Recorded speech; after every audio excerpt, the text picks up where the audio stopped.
नमस्कार, आप सभी का फिर से एक बार स्वागत है मेरा यूट्यूब चैनल अभ्यास.com पर। आइए आज समझते हैं 10वीं क्लास का त्रिकोणमिति एक्सरसाइज 8.3 का क्वेश्चन नंबर फर्स्ट है, जिसमें कि 4 क्वेश्चन है।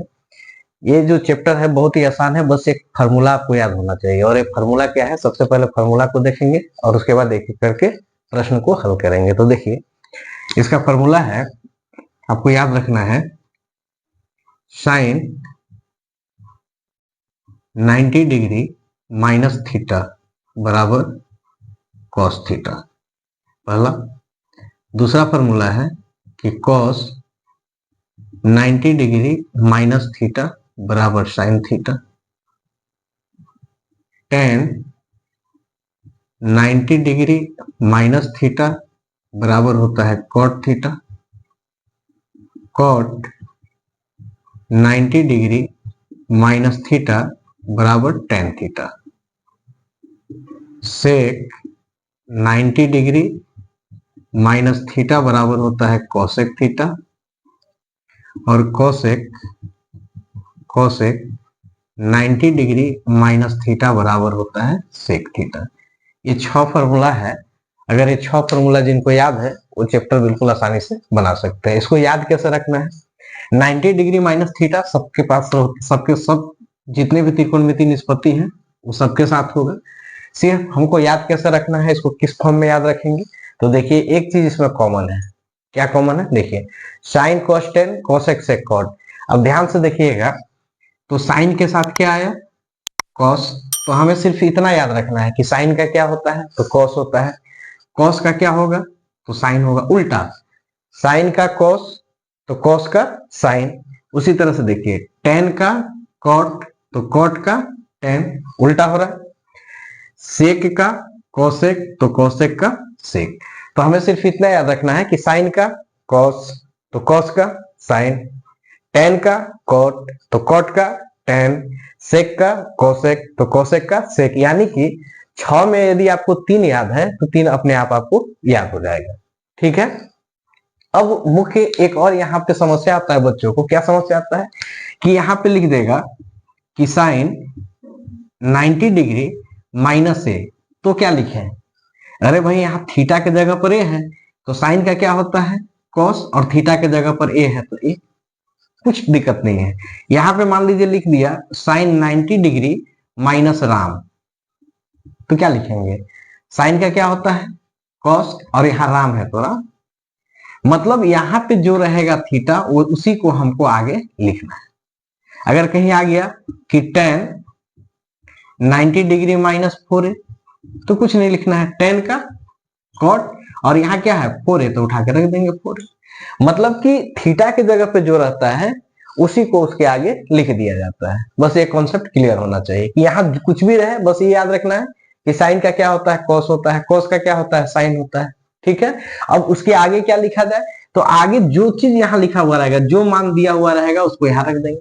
अब कभी कभी ऐसे देता है कि sec 90 degree minus 42 is equal to, तो सेक का क्या होता है तो कोसेक होता है। अब यहाँ क्या लिखा जाता है, यहाँ 42 है तो 42 हो जाएगा।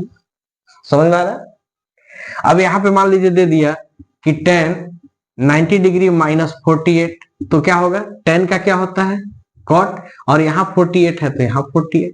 बस ये कॉन्सेप्ट क्लियर होना चाहिए कि हमें थीटा यहाँ जो भी मिलेगा वही थीटा को यहाँ लिख देना है। बस इतना ही इसमें समझना है। पूरा क्वेश्चन इसका बहुत ही आसान है। तो आइए एक एक करके इसके प्रश्न को हम लोग सॉल्व करते हैं। तो जैसा कि पहला प्रश्न इसका है कि निम्नलिखित का मान निकालिए।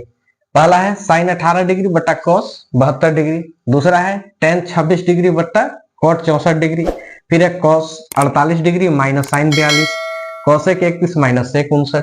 ठीक है। एक चीज इसमें कॉमन होता है, आप ध्यान से देखिएगा, तो ये जब भी क्वेश्चन आता है पेयर में आता है, पेयर मतलब जोड़ा में आता है। ठीक है। और उनके थीटा का जो मान होता है ना, वो पूरक कोण होता है। तो पूरक कोण क्या होता है, तो ऐसे दो कोण जिनका योग 90 डिग्री के बराबर हो उसको क्या कहते हैं पूरक कोण। जब भी इसका मान आएगा आपके पास तो किस कोण में आएगा, पूरक कोण में। अब पूरक कोण क्या होता है, दो कोण का योग, दो कोण का योग कितना डिग्री होता है 90 डिग्री होता है। ये सबको आप लोग को पता होगा।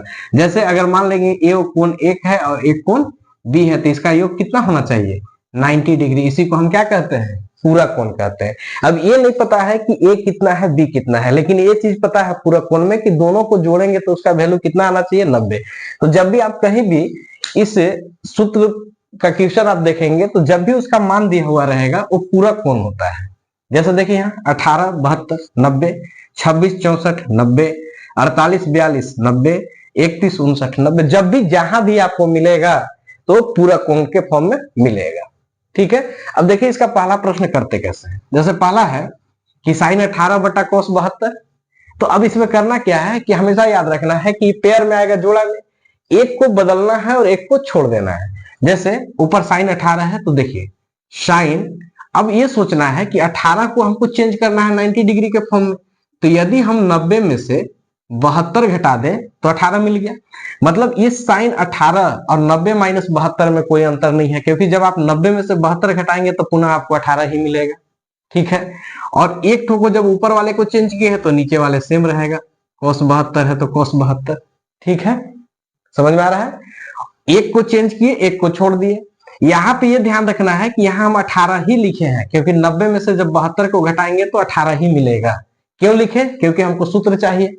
ठीक है, अब क्या करना है, देखिए साइन 90 डिग्री माइनस थीटा के फॉर्म में आ गया। तो साइन का क्या होता है तो कॉस होता है। अब थीटा के जगह पर कितना है, थीटा के जगह पे 72, तो यहां लिख दिए 72 डिग्री। बट्टा है तो बट्टा, नीचे क्या है कॉस 72 है तो 72, कॉस 72 में कॉस 72 से भाग देंगे तो कितना आएगा एक। यही हमारा आंसर हो गया। इतना सरल क्वेश्चन है, बस कॉन्सेप्ट आपका क्लियर होना चाहिए कि इसमें करना क्या है। जैसे आइए देखिए सेकंड क्वेश्चन है। अब इसमें ऐसा ये नहीं है कि कोई बच्चा अगर नीचे से चेंज करेगा तो नहीं होगा, वो भी सेम उतना ही आंसर आएगा, चेंज हो जाएगा। अब आइए दूसरा क्वेश्चन में हम नीचे चेंज करते हैं। इसमें ये नियम नहीं दिमाग में रखना है कि हम ऊपर वाले को चेंज करें कि नीचे वाले के, दोनों में से एक को बदल देना है और एक को छोड़ देना है।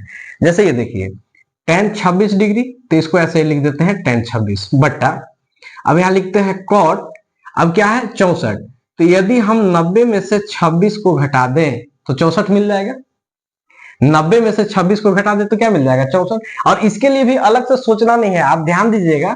तो देखिए ऊपर 18 था तो हम नीचे वाले को देखिए 72 घटाए, यहाँ पे 64 है, ऊपर 26 है तो देखिए 26 को घटा है।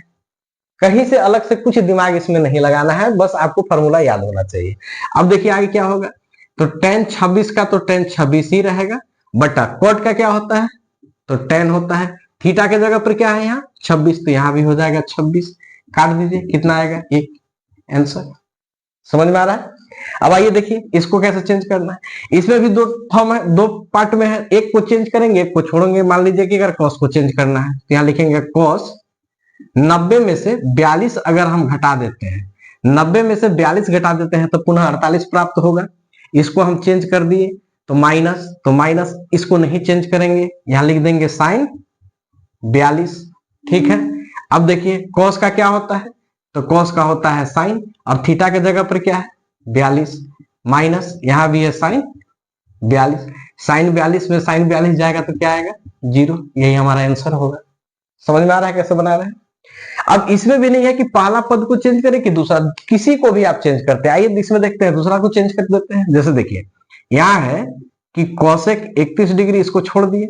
अब इसको देखिएगा सेक का सेक, फर्स्ट बार में आपको इसी चीज को दिखाना है उसके मान में बिना परिवर्तन किए हुए। ठीक है, अब यहाँ पे क्या करेंगे 90 डिग्री माइनस, यहाँ 59 है तो 31 को घटा देंगे, 31 को घटा देंगे तो 59 मिल जाएगा। अब यहाँ देखिए कोसेक 31 का 31 माइनस सेक का क्या होता है तो सेक का होता है कोसेक, और थीटा के जगह पर कितना है 31, तो 31 कोसेक 31 में से कोसेक 31 जाएगा तो क्या बचेगा 0, आंसर। बहुत ही ये आसान क्वेश्चन है, बशर्ते आपको फॉर्मूला याद रहना चाहिए। अब यदि जिसको एकदम नहीं समझ में आ रहा है, बिल्कुल नहीं समझ में आ रहा है, तो इतना याद रखें, ये सिर्फ एग्जाम के लिए, नॉलेज के लिए नहीं, इतना याद रखें कि यदि यह बट्टा के फॉर्म में आता है, यदि यह बट्टा के फॉर्म में आता है तो उसका आंसर 0 होगा, चाहे वो कुछ भी आ जाए, साइन कोस टेन कोस एक्सेक कॉट कुछ भी। ठीक है, सॉरी बट्टा के फॉर्म में आएगा तो इसका आंसर 1 होगा, और यदि घटाव के फॉर्म में आएगा तो इसका आंसर 0 होता है। ये सिर्फ एग्जाम के लिए है, नॉलेज के लिए नहीं है। नॉलेज के लिए ये देखिए एक एक करके हमने सोल्व किया। उम्मीद करते हैं कि आपको यह वीडियो पसंद आएगा। फिर मिलते हैं अगले वीडियो में, तब तक के लिए धन्यवाद।